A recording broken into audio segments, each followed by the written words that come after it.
people can get addicted to twin fin surfing. Yeah. Yeah. Easily. And find it hard to get back on a thruster. Why? Why do you think that is? I think twin fins, the way that, you know, a lot of the designs that you see on the market today, whether it's an album or whatever, they tend to be fuller, flatter, a lot more forgiving than a standard shortboard. So you jump on one of these boards and it's easy, and then you go back to like a traditional shortboard with lots of rocker and then narrow and knifey rails, and there's no forgiveness there, and it's just that balance of fun and forgiving, or something you have to work to make it move, whereas with a twin fin you don't need to do that, it's just up and go.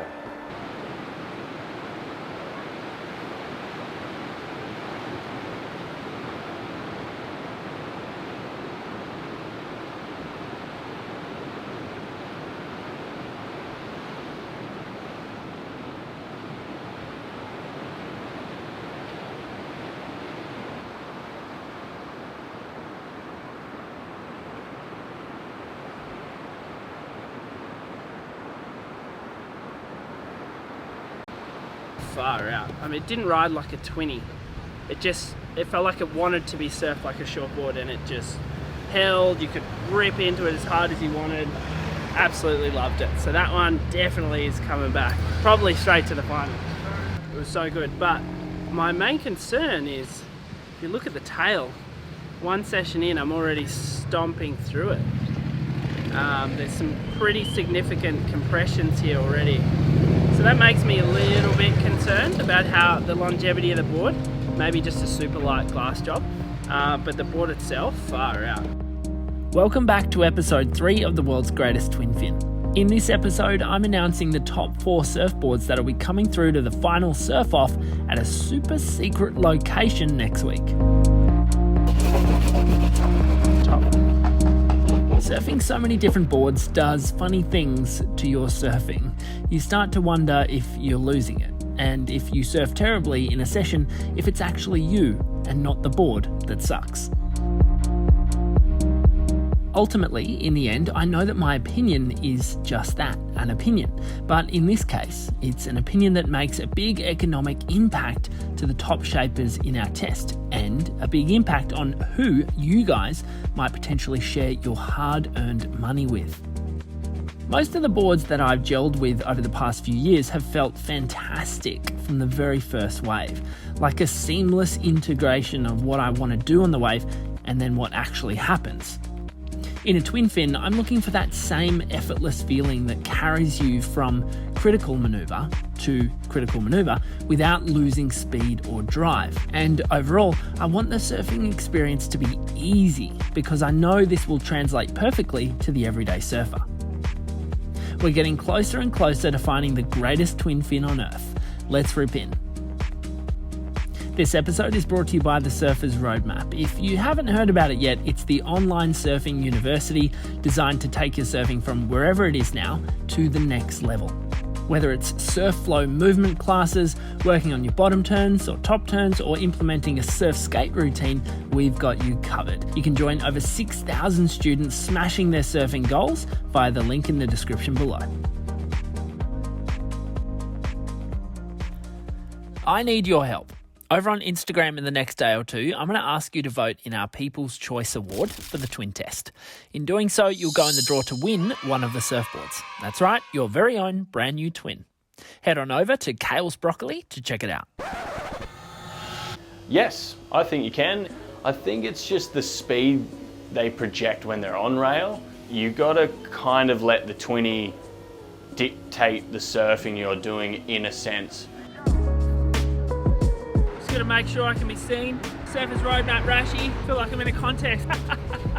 If you have a twin fin that's set up right, the fins are pulled back, the tail's, adjusted to suit where your foot and the fins are, everything works seamlessly. There's no reason they shouldn't go on your backhand. Sometimes, I surf so much, I'll take off and I forget that I'm on my 20 and just try and just gouge, and you're like, oh shit, I'm not on my thruster. So you really got to tone it back and be really light on your feet.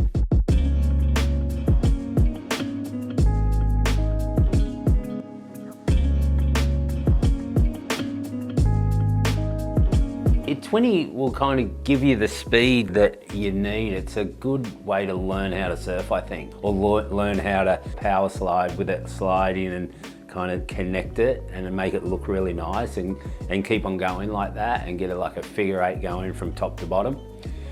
20s can do that. I mean, once you try and just do a big wham bam straight up and down, they won't go there. They will not do that. Like a thruster does that so good. But you know, the thing to beautiful surfing is that figure eight, and you can do that on a twin. Surfing backhand, the way you twist your body and you put a lot of your power into the turn, it seems to be stronger than when you go in front side. You have to be a little more sensitive. Once you're take off on your toe side and you're falling onto your face, you can sometimes fall into a really good bottom turn. You know what I mean? It helps you. But on your heel side, once you know, it's like falling into a pool. It's like once you're gone, you're gone. You can't correct yourself. You got to definitely adjust your approach a little bit. You got to allow for the bigger fin to get from one fin to the next fin before you start pushing. I feel like testing a twin on the backhand is that final stage. I've never really had a board that went well on the forehand and didn't go well on the backhand, and that was the same thing today. All the elements that I've talked about with each of these boards carried over into the backhand surfing. I think the two most reliable ones were probably the Album and the twin pin, although the twin pin still had that wildness that was a little bit, you know, tricky at times. But all the boards went really well on the backhand, and I do find that when it's a little bit bumpy, it makes it very difficult for twin fins especially to perform, because you don't have that grip that you'd typically have with a thruster. So yeah, no disappointments there, and you know, I'm equally impressed by all these boards. $2 a litre. Been a delayed Yeah. and it because extra tyres. I got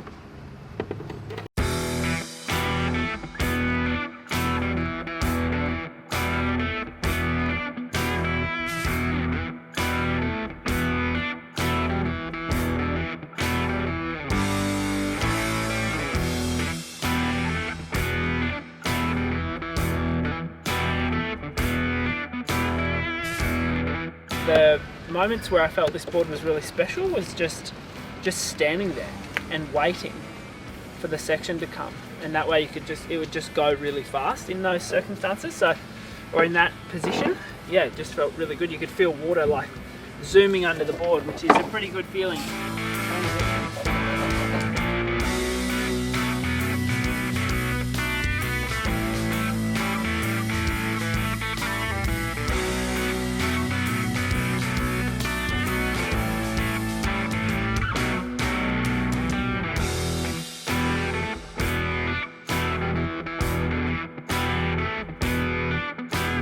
Interesting to see if we can find some decent waves to see how each of those boards go, because there's potential in both.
It was good. I mean, I found it very easy. There are a couple of occasions where I found like it doesn't want to bury rail really hard. It just kind of wants to flow over the top of the water. I would say that this is a really easy board, easy twin fin. I know you can get these in mid-lengths for the beginner to intermediate surfer to start exploring twin fins. And if you're a really light-footed advanced surfer, then this would be a really good board as well. Oh, this thing went sick out there. It was so good. Yeah, I was a little bit concerned about the size of this board, maybe thinking it was a little bit too big, but I switched out the fins and put the mix in instead of the power twins, and there's less fin surface area down the bottom here, which for me means I feel that these fins are a little bit looser, and it really switched on the board. And I managed to put together some turns. It flowed really nicely.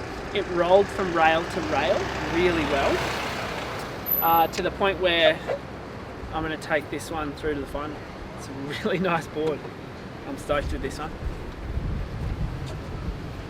So that's 1 out of the 4 finalists. Let's run through the remaining crafts to select the next 3.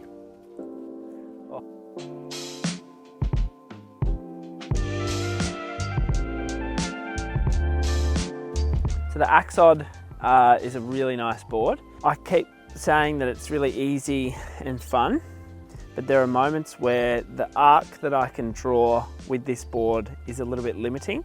I feel like it doesn't have enough pivot. This is probably a really good beginner to intermediate twin fin because it's got a lot of stability and a lot of easy speed as well. Good paddle power, good width, just a really nice board.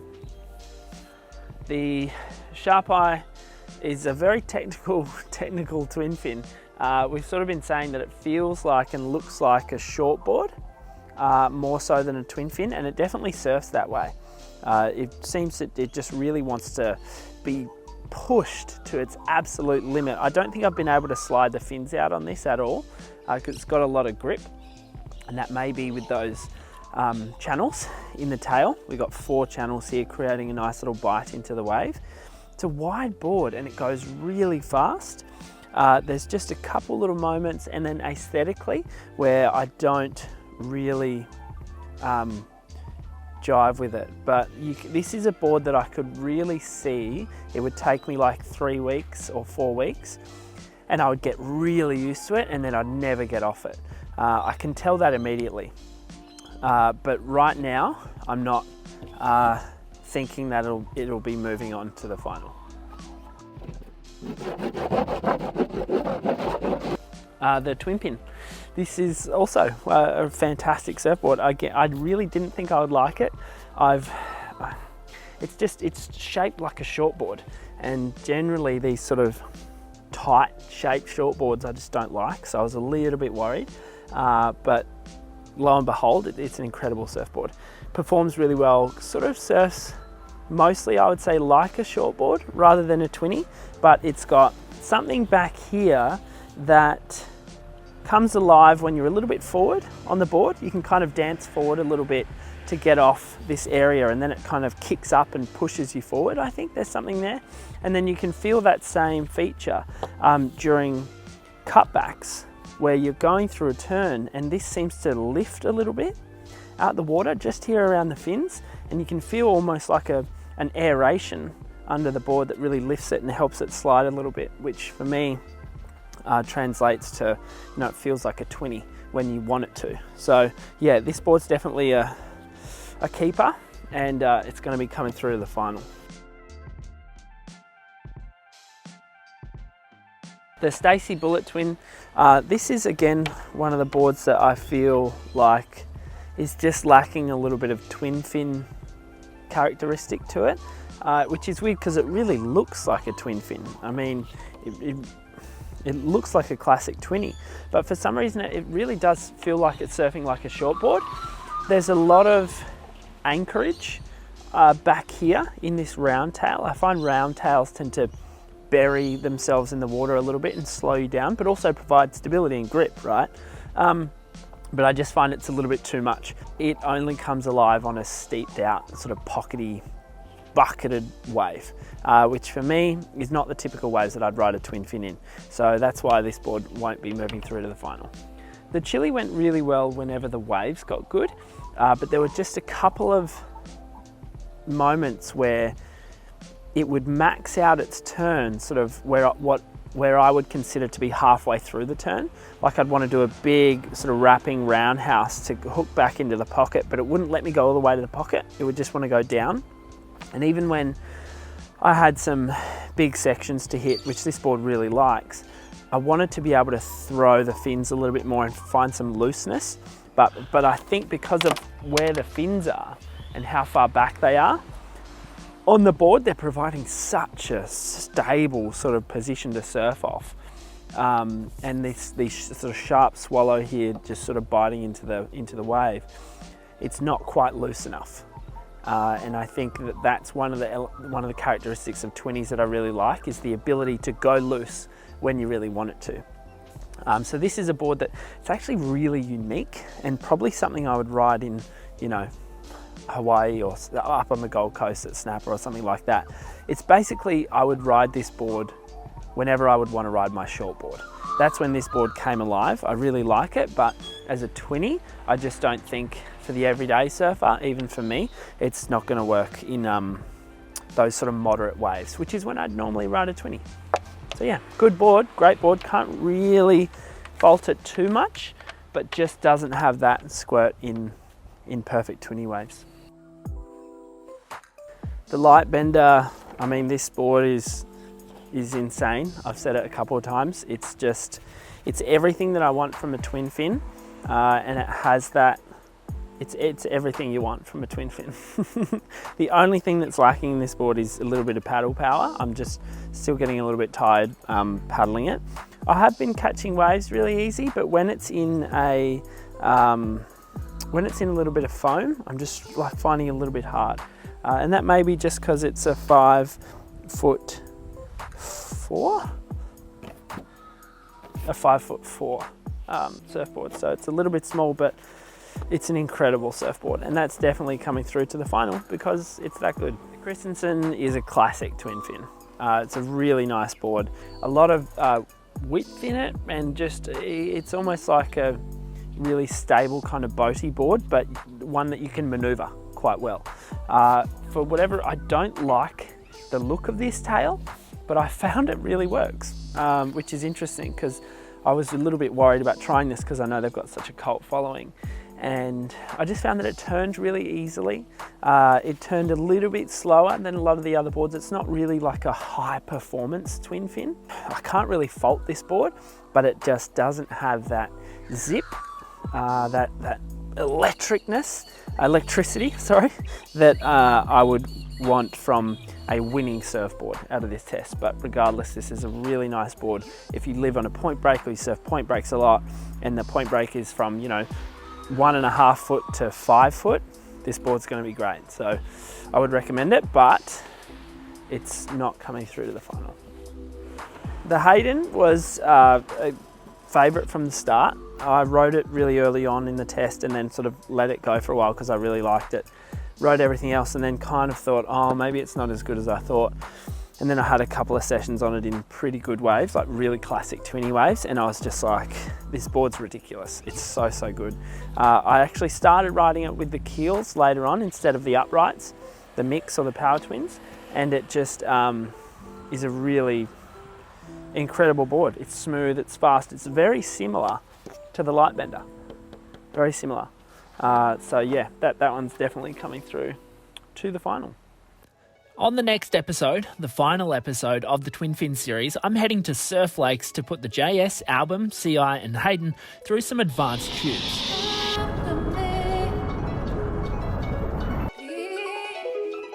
Then we're hunting down some big open faces for the final showdown in order to crown a winner. That's all next week, but in the meantime, don't forget to join me on Instagram this week because I want your help in picking a People's Choice winner. Remember, you could win a free surfboard just for voting. If you want to progress your surfing, check out thesurfersroadmap.com, my online surfing university. So stay tuned for the next episode of the Twin Fin series, and I'll see you then. We're going to crown a winner. Ew. Bye.